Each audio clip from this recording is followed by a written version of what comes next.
un equipo que conoce ampliamente sobre el tema, que ha luchado a lo largo de su vida por recuperar nuestra soberanía y beneficiar a los peruanos con estos recursos.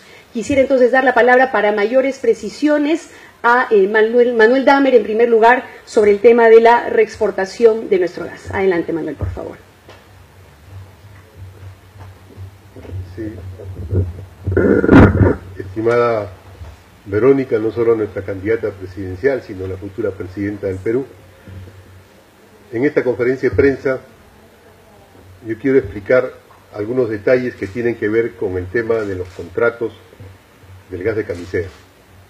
El gas de Camisea fue descubierto y fue aparentemente por la Shell para que se lleve a Brasil, quedó en nada, quedó en manos del Perú.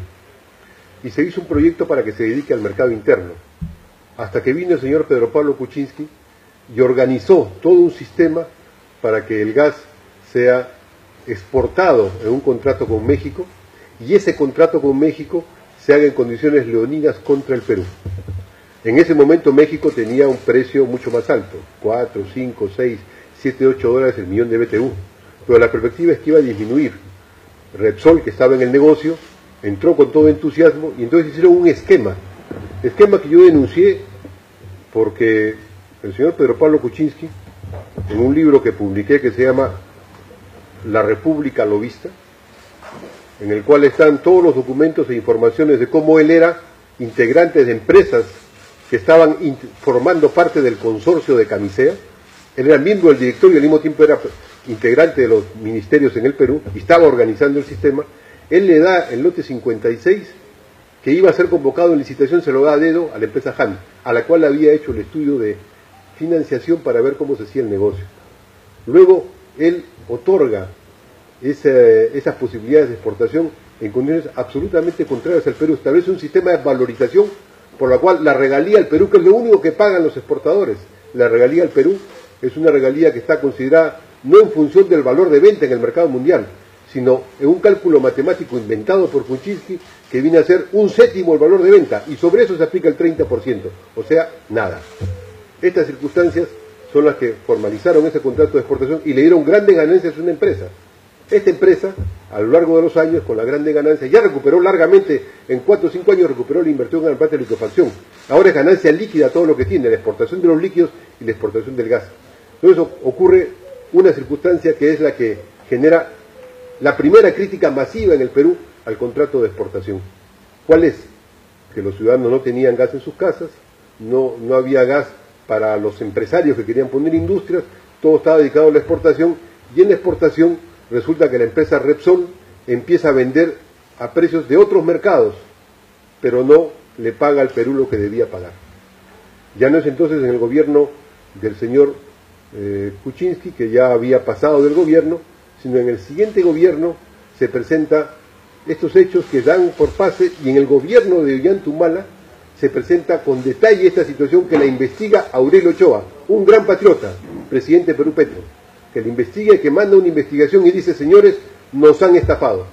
Ustedes dicen que han pagado, que han recibido una venta a precio de mercado en México, 2 a 4 dólares, cuando de verdad lo han revendido en otros mercados. Y en esos otros mercados los han revendido, sea en el mercado europeo, que estaba a 10 dólares, o en el mercado asiático, que estaba a 15, a 17 dólares, lo han revendido, han tenido utilidad que no le han dado al Perú, han pagado la regalía sobre México. Protestan la empresa, entonces lo que hace Aurelio Ochoa, saca a Perú Petro una nota que dice: esto es causal de rescisión del contrato, porque es una causalidad reconocida en el contrato. Si hay una estafa en el pago de regalías, se rescinde el contrato. Entonces la empresa acepta ir al CIADI. Se va al CIADI. El CIADI es un organismo de arbitraje internacional. En el CIADI, luego de un litigio casi dura un año, el Perú gana la posición del Perú. ¿Y qué dice el CIADI? Que le habían estafado al Perú y que la empresa tenía que pagar al Perú por daños y perjuicios 63 millones de dólares en 10 embarques reportados. Esa ocasión, que fue la ocasión para renegociar el contrato, no la cumplió el gobierno de Ollanta Humala. Sí la había planteado, sí estaban yendo a México en esas circunstancias, por los problemas que habían, los que eran funcionarios que reemplazaron a Aurelio Ochoa. Una vez que Aurelio Ochoa hace la denuncia, lo sacan y reemplazan otros funcionarios que van a México y empiezan los procesos de renegociación. Yo tengo aquí los informes de los viajes de esos funcionarios, que he pedido detalles y no me han querido dar. Viajan a México, y en México se reúnen con todas las autoridades, inclusive anuncian que se iba a renegociar el contrato. Pero Shell empieza a entrar nuevamente en el negocio, desplaza a Repsol, compra toda la participación de Repsol, entonces Repsol sale del negocio, entra Shell y Shell plantea nuevos términos. Y la renegociación del contrato la plantea Shell en las nuevas condiciones del mercado mundial. Pero como está esperando que se renegocie, a sus términos, a su interés, Shell hace una segunda estafa. La segunda estafa es la estafa que voy a México por razones de trabajo parlamentario, me reúno con especialistas de México, me dan la información y señalo que hay una estafa. Esa estafa inclusive está confirmada por documentos de la propia Oficina de Control de México y está ratificada por documentos internos de Perú Petro. Este es un documento que Perú Petro tiene mensualmente. La empresa Galway le da mensualmente un informe. En este informe, la empresa le informa, Perú Petro es informado, por lo tanto el Ministerio de Energía y Minas y la ministra es informada desde el 2013 que México iba a hacer una compra especial. Como decían que faltaba gas, iba a comprar un volumen muy alto, a más o menos $1.000 millones. Y lo iba a comprar no a precio de México, sino lo iba a comprar a precio de Asia, pero para ser consumido en México. Eso se llama el mercado spot, un mercado de oportunidades. Convoca un concurso, van 8 empresas mundiales y todas son descalificadas. Y se lo dan, casi el 90% de esa compra se la dan a una empresa que se llama Trafigura. Y para tener la acreditación, Trafigura tenía que haber hecho ya un contrato con el Perú para la exportación. Y no nos dicen nada sobre eso, no dicen esos documentos, no los presentan.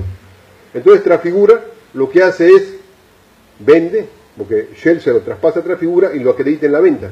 ¿Y Shell sobre qué paga la regalía? ¿Sobre el precio de Asia? No porque se envía a Asia, sino que estaban pagando en México sobre Asia. Lo paga como si fuera al mercado común y corriente de México. Y por lo tanto nos estafa. Esta es la segunda gran estafa. Esa estafa es igual a la anterior, es la misma oportunidad para hacer lo que hizo patrióticamente a Aurelio Ochoa, pero no la hace el gobierno. Empieza a negociar con la empresa. Y es ahí donde empiezan a saltar las cosas que debemos todos apreciar. Lo que está ocurriendo en el mercado mundial del gas es un cambio fundamental, que la Shell quiere ponerse a la cabeza de ese cambio. ¿Cuál es el cambio? El cambio más importante es que antes los contratos de abastecimiento de gas que estaba vinculado al precio del petróleo se hacían por contratos por determinado tiempo. Ahora lo que está predominando es el mercado de spot. Esto es, viene el gas, se comprime para convertirlo en líquidos, se lleva por buques metaneros y los buques metaneros lo descargan otra vez y se regasifica. Bueno, los que controlan esos buques metaneros, los que están en el mercado de oportunidades, son los que pasan a tener un peso muy grande en el mercado mundial del gas. Y ahí entra la Shell, y Shell regresa al Perú, en esas condiciones. Entonces Shell dice, no me interesa el mercado con precios fijos, quiero ir a los mercados de oportunidades. Y empieza a usar los mercados de oportunidades, que significa poder variar de precios, distinguir a quién paga, pero no tiene que la obligación de darlo a nadie. Shell quiere renegociar el contrato con el Perú, hay que decirlo con claridad. El principal renegociador del contrato con el Perú es Shell. Más bien, ya empezó a hacerlo. Shell le impuso a sus socios de Perú LNG, le impuso a sus socios, como dice la empresa Equilibrium, le impuso que ella se iba a hacer cargo de calzar los precios en los diversos mercados, y sobre esa base le daba sus ganancias. Y por eso Shell gana más ahora que los socios que están en Perú LNG. Y ese mismo lo quiere imponer al Perú. Quieren poner una canasta de precios para que la regalía no se pague como manda el CIADI. Esto es, por el destino final donde se regasifica el gas. Porque siempre van a existir estos tres mercados distintos. Lo que quiere hacer Shell es que se pague por lo que declare Shell. Shell declara que ya ha vendido a tal sitio, no hay forma de certificarlo, pero es su declaración la que hace la canasta de precios. ¿Qué es lo lamentable para el Perú? Que un acto de traición al Perú, este gobierno, la ministra de este gobierno, ha dado el primer paso legal para tratar de legalizar esa acción contra el Perú.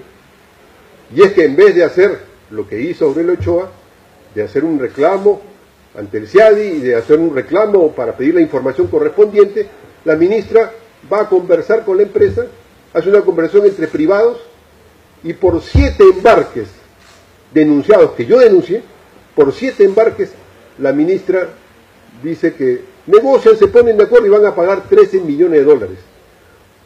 ¿Cuánto pagó por 10 embarques truchos Repsol? 63 millones de dólares. ¿Cuánto ganó la empresa Shell al momento de hacer esta venta en México, que realmente era a precios de Asia?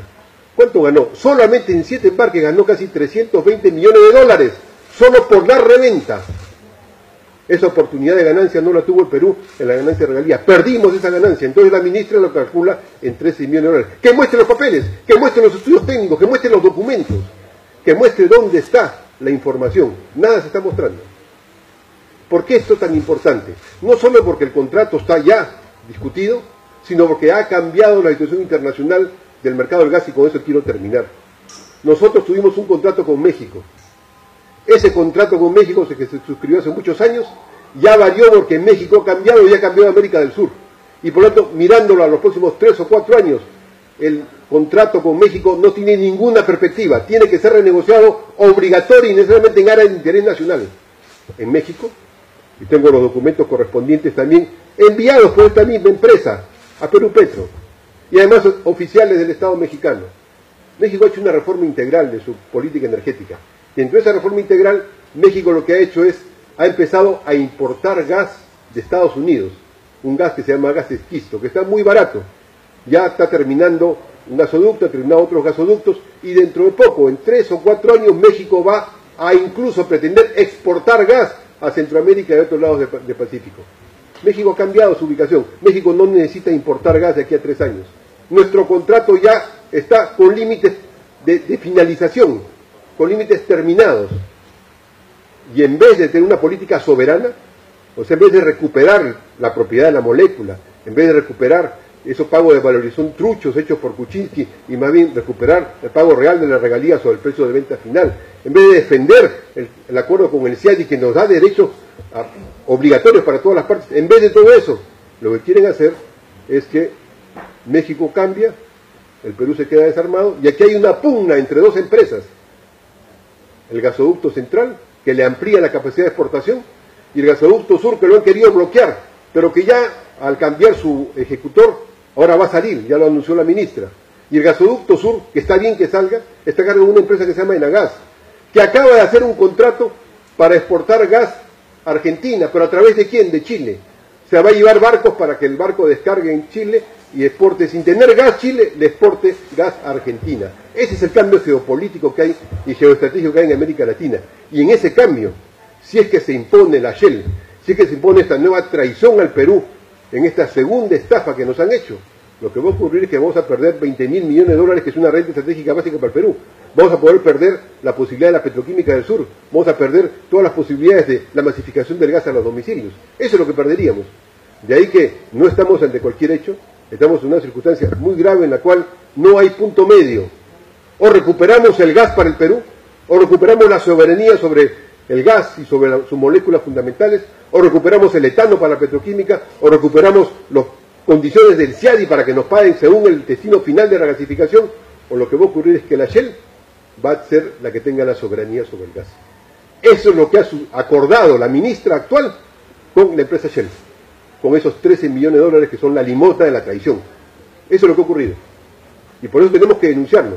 Y el gobierno del Frente Amplio, una de las primeras cosas que hará, como ha anunciado nuestra candidata Verónica Mendoza, será recuperar la soberanía sobre el gas, para poder hacer que todas estas cosas ignominiosas contra la patria sean superadas por una reivindicación soberana, una reivindicación realmente del pueblo del Perú, que quiere que el gas sea un recurso para nuestro desarrollo, sea un recurso para el sur, para Lima, para todo el centro del país, para la Amazonía, para el norte, sea un recurso para industrializarnos. Para eso se requiere que en este momento recuperemos la soberanía sobre el gas. Las condiciones están dadas, solamente falta decisión política. Y el pueblo ahora, en esta elección, tiene la posibilidad que esta decisión política la pueda ejecutar desde Palacio de Gobierno Verónica Mendoza, nuestra candidata presidencial. Muchas gracias.